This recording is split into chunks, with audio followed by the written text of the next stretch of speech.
বর্তমান সময়টা অনেক চ্যালেঞ্জিং। প্রতিদিন পত্রিকার পাতায় যুদ্ধ, গোলাগুলি, ধ্বংসের খবর। আর এ অবস্থায় অনেকেই প্রশ্ন করেন, যদি হঠাৎ করে বাংলাদেশের উপর আকাশপথে হামলা হয়, আমরা কি প্রস্তুত? আজকের এই ভিডিওতে আমরা জানবো বাংলাদেশ কিভাবে ধাপে ধাপে নিজেদের সামরিক শক্তি বাড়াতে পারে, কিভাবে তৈরি হতে পারে আমাদের নিজস্ব আকাশ প্রতিরক্ষা ব্যবস্থা যেটা ইসরায়েলের আয়রন ডোমের মতোই কার্যকর, বাংলাদেশের বর্তমান সামরিক শক্তির অবস্থা।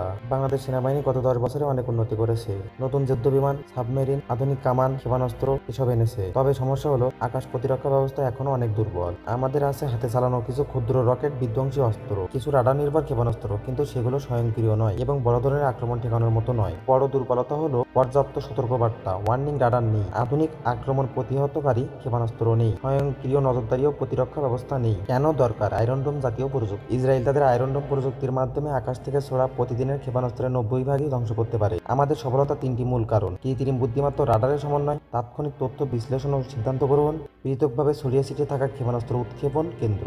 বাংলাদেশের মতো ঘনবসতিপূর্ণ দেশে যদি আকাশপথে হামলা হয়, তবে মানুষের প্রাণহানি অনেক বেশি হতে পারে। তাই আমাদের দরকারি এমন ব্যবস্থা শত্রুর ক্ষেপণাস্ত্রকে তাৎক্ষণিকভাবে শনাক্ত করতে পারে, যা স্বয়ংক্রিয়ভাবে সেটিকে ধ্বংস করতে পারে, স্বল্প খরচে দেশের বাস্তবতায় মানানসই হয়। বাংলাদেশ কিভাবে ধাপে ধাপে সামরিক শক্তি বাড়াতে পারে? এক লাফে আয়রন ডোম তৈরি করা সম্ভব নয়, কিন্তু ধাপে ধাপে পরিকল্পিতভাবে এগুলে বাংলাদেশ নিজস্ব প্রতিরক্ষা ব্যবস্থা তৈরি করতে পারবে। ধাপে স্থানীয় নজরদারি ব্যবস্থা, সীমান্ত ও গুরুত্বপূর্ণ শহরে ক্ষমতা সম্পন্ন রাডার বসানো, বিদেশি প্রযুক্তির সাথে অংশীদারি যেমন তুরস্ক বা চীন। ধাপ 2, গবেষণা ও উদ্ভাবন, বুয়েট, আইসিটি মন্ত্রণালয় ও সামরিক বাহিনীর যৌথ গবেষণা, কৃত্রিম বুদ্ধিমত্তা, ড্রোন প্রযুক্তিতে বিনিয়োগ। প্রথমে আমদানি, পরে নিজস্ব প্রযুক্তি। ধাপ 3, প্রথমে আমদানি, পরে নিজস্ব প্রযুক্তি। প্রথমে কিছু আধুনিক ক্ষেপণাস্ত্র প্রতিরক্ষা ব্যবস্থা কেনা, এরপর সেগুলো প্রযুক্তি বিশ্লেষণ করে দেশীয় প্রযুক্তিতে উন্নয়ন। ধাপ 4, বেসরকারি খাতে অংশীদারিত্ব, ওয়ালটন, বেক্সিমকো ইত্যাদি প্রতিষ্ঠানের সহায়তায় সামরিক প্রযুক্তি তৈরি। এটি সফলভাবে করেছে তুরস্ক, মালয়েশিয়া, এমনকি পাকিস্তানও। ধাপ 5, মিনি আয়রন ডোম তৈরি, শহরভিত্তিক ছোট আকারের প্রতিরক্ষা ইউনিট তৈরি। প্রতি শহরে থাকবে স্বল্প ব্যয়ের কৃত্রিম বুদ্ধিমত্তা নির্ভর ক্ষেপণাস্ত্র ধ্বংসকারী ব্যবস্থা।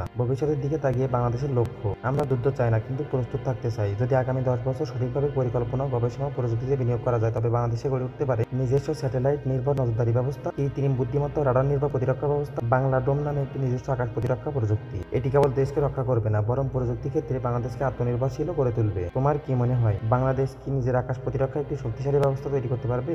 কমেন্টে জানাও তোমার মতামত। আর ভিডিওটা যদি ভালো লেগে থাকে, লাইক দিও, বন্ধুদের সঙ্গে শেয়ার করো এবং অবশ্যই সাবস্ক্রাইব করো ফয়সাল এক্সপ্লেইন চ্যানেলটিকে।